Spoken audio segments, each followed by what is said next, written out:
Hey everyone, Gabriel Nassif aka Yellowhat, and today I'm going to give you my top 5 Crimson Vow most impactful cards for Standard. I'm also going to go through a list of cards that were good enough for me to set aside but didn't make the top 5. There's only a couple days left of spoilers, so we have a pretty good idea of what the set looks like. And I don't know if they usually spoil anything too crazy and powerful in the last few days, so we'll see, but who knows. So first card, Hamlet Vanguard, good body, maybe a little OP, dice to sweepers, can be nuts, can be good with company to an historic. Then I had Volatile Arsonist catch my eye. It competes with Goldspan Dragon, but has some things going for it. It's not just strictly worse.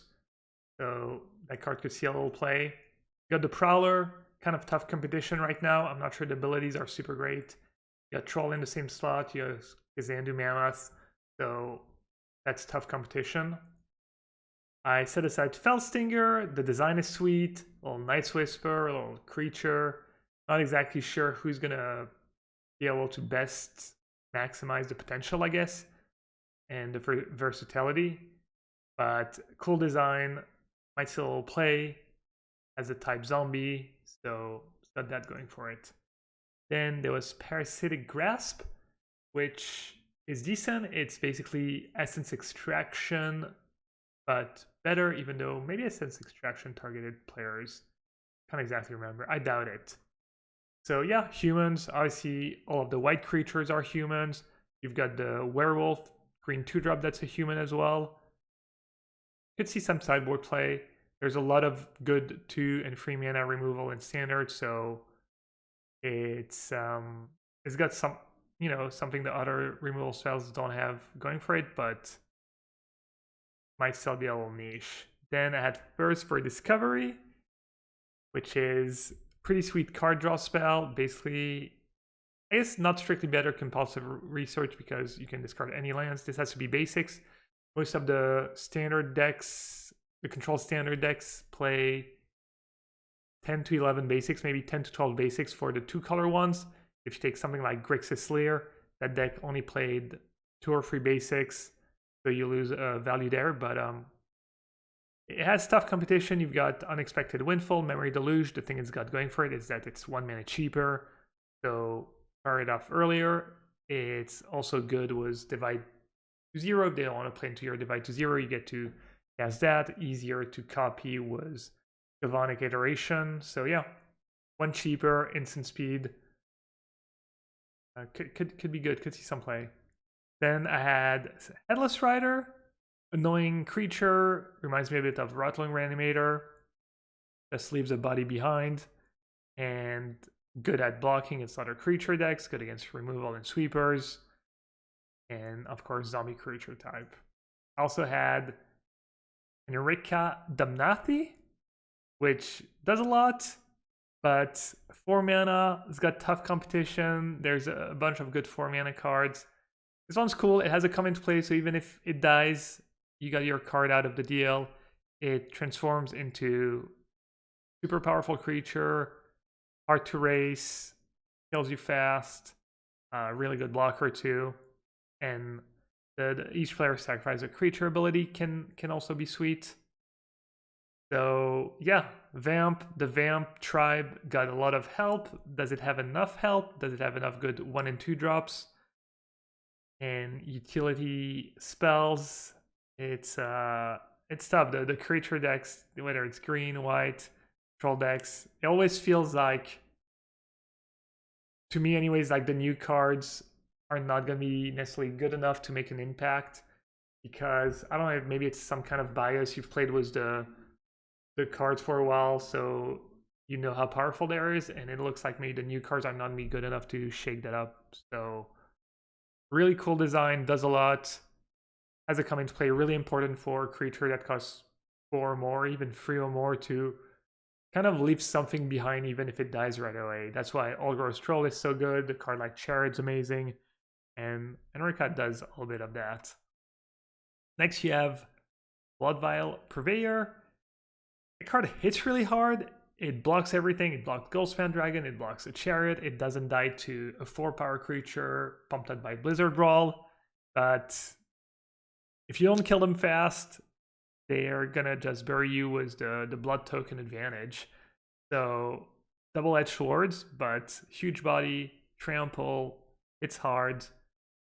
We got competition though. We already saw Henrika, and there's also you know, the new Sorin. Vampire's Vengeance. That could be Vamp's ticket. It's something pretty unique. If you're playing the creature mirror matches and you just kind of get that one-sided pyroclast, that also gives you blood token behind. It's really rough if you're playing creature mirror and one side just has I wouldn't say one-sided Wrath of God, because a lot of creatures have more than 2 toughness, but super great utility.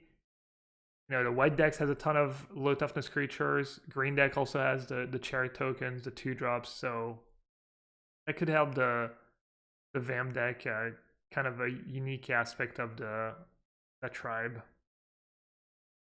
Next, not quite top 5, we have Hero's Downfall, a reprint.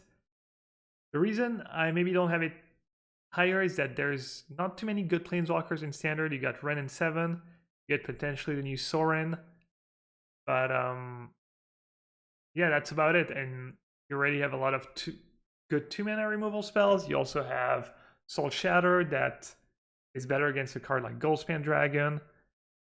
So against a card like the Veil 2, +1/+1 hexproof. So we'll see. Hero's Downfall was really good the last time around in Standard, and I'm assuming it's going to be good this time around, but might be actually outclassed or too slow, or who knows. Then I think I got my first top 5 card. Kind of questionable. Ascendant Pack Leader. 1-drop. Mono green is obviously one of the best decks in Standard, but the thing it was lacking was a good 1-drop. Ascendant Pack Leader is that. The problem is I think it's just good, not great. So is that going to be enough to make a big difference? Give you that little extra speed against the control decks? That 1-drop, it adds up. It's a ton of damage. You know, the difference between a one drop and no 1-drop is huge. So that card could be good. It also is a little more relevant in the late game because of the counters aspect. Play it and have a Chariot in play, or Ren in 6, it's a little bigger. It also, if somehow you play it in the early turns and it hasn't died, it gets the counters from these expensive cards.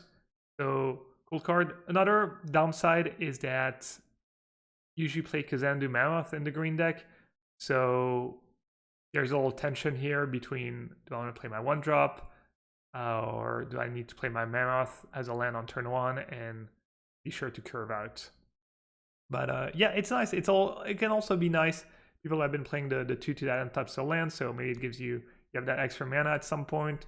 Instead of just playing 1 spell, you get to cast 2 spells, which it can be also a wolf. The werewolf deck is solid. It was missing the 1-drop. The problem is that when I was playing werewolf, I had the Naya version with a lot of the slow lands, and it's really hard to have that turn 1 untap green mana sometimes. Next, I got Sorin at 4, Sorin the Mirthless. Not that I think Vamp's necessarily going to be great compared to the other tier 1 decks, but that card does a lot. It has the pattern, you know, they went back into that pattern of Planeswalkers that protect themselves, turn they come into play, and have the card advantage ability as well. So you play it on turn 4. If you need the blocker, you make a Vamp. If you're playing against control, maybe you want the extra pressure. And you also have the +1, that's card advantage. I think the loss of life might be a bigger lead than it looks like at first. You see the card like well costed, you get a good body for the -2, and the +1 is card advantage, but it does come at a cost, especially against other creature decks, or maybe a Goldspan Dragon deck. So we'll see. I think it's one of the better 4-mana black Planeswalkers they've ever printed. There's a lot of these Liliana Planeswalkers that are a bit underwhelming. And I also had Sorin at 4 because it's not only a vamp card, it can go into a black-green deck, blue-black deck, all these kind of mid-range control decks. They might use Sorin in the 4 slots. At 3, I have a Braid, just super versatile. Obviously, destroys target artifact is huge in a format where you have Chariot, where you maybe have people playing the Celestus. So yeah, kills most creatures. Most creatures have either free toughness or a Chariot. It doesn't kill the Troll. It doesn't kill Adeline. So I might be overselling a Braid at 3. It's kind of questionable, but that card's been historically pretty good. Even sees a tiny bit of play. I guess not right now, not in Modern, but it has. So yeah, I got a Braid at 3. It's in the good control colors, you know. Expressive Iteration deck gets another option. You had Cathartic Pyre see a bit of play, and I feel like Destroy Artifact might be more useful than discard to draw to, but it's close. Just you get that extra versatility or extra removal spell, extra access to different kind of removal spells, so that's nice. All right, on to top 2, and I just have the cycle here, the lands, the snow lands. When I started to make the list, I figured I would just have them at number 1, but I'm not sure if the opposite color combinations are gonna see a ton of play. I guess that's not true. You already have blue-red, that's one of the best color combo, and the mana was not always the greatest, especially because of the boil you had to play forget the exact name, the one where you have to reveal an island or a mountain. That card was never super good. And I guess it has nice synergy. All these lands have decent synergy with the man lands, because the man lands, you want to play them in the first couple turns. They come into play on tap, and then you get to play these lands later in the game. So just overall a great design. I really love these lands. It seems kind of, you know, obvious, but just great design. They see play a little bit in Historic. They don't see play in Modern. I don't know if they see play in Pioneer, but they should see a lot of play in Standard. And you could arguably have the cycle at number 1. But I've been kind of terrorized by that card in the Historic queues, and now it's coming to Standard. Thalia, Guardian of Traven. For those of you who don't know the card, 2/1 for white and 1. First strike, non-creature spells cost 1 more to cast. Just super good in creature decks. Even worse in Historic because you've got Esper Sentinel. We're not quite there in Standard, but that card is just so obnoxious to play against. When you're on the draw, playing a control deck, and they play Thalia on turn 2, just feels so bad, especially if you don't have a 1-mana removal spell. And there's not a ton of good 1-mana instant speed removal spell in Standard you can play. You've got Bloodchief Source, but that's sorcery. I guess you have Play with Fire. You do have Spikefield Hazard, so maybe that's a saving grace for the blue-red decks, for example, and maybe one of the reasons why I shouldn't have Thalia at number 1. But Mono-White was already one of the best decks, and the Mono-White aggro, specifically the standard version, plays basically no non-creature spells. You've got a few portable holes, maybe. You've got maybe a couple of Mauls of the Skyclave, and that's about it. It's all creatures, backed up by Faceless Haven, and that's perfect, because a lot of time when you see Thalia in decks, you have, you know, kind of slight non-bows. I keep going back to Historic, but in Historic you have Collected Company, for instance, and there's a little tension there. But Standard, yeah, basically all your spells are creatures, so that card's gonna be nuts. And it seemed like these blue-red, blue-black control decks were the best decks in Standards, even though green and white put up good numbers as well. It seemed that like whenever you had good players playing the blue-red decks, they overperform, and you could argue that in a tough field you should expect a lot of blue-red. There was a Standard tournament recently, and in the top 8, I think it was the SCG Envy. It was played Standard and Modern, and I think the top 8 was literally all blue-red decks or blue-black decks. No green, no white. So maybe Thalia is the card that just kind of solidifies or put back Mono-White at number 1. Maybe in 2-color decks, maybe in 3-color decks, you know, maybe Niagara. So yeah, there you have it. That's my list of best cards out of Crimson Vow for Standard, as well as my top 5. Let me know if you agree, you disagree. Did I miss something? I was going through the list. Maybe there's a card in a different language that I kind of overlooked. There's also a couple days left for the spoilers. So yeah, leave a comment. Of course, if you like the video, don't forget to like. If you want to see more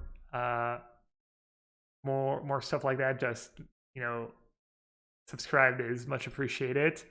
Yeah, hope you all have a great day, and I'll see you next time.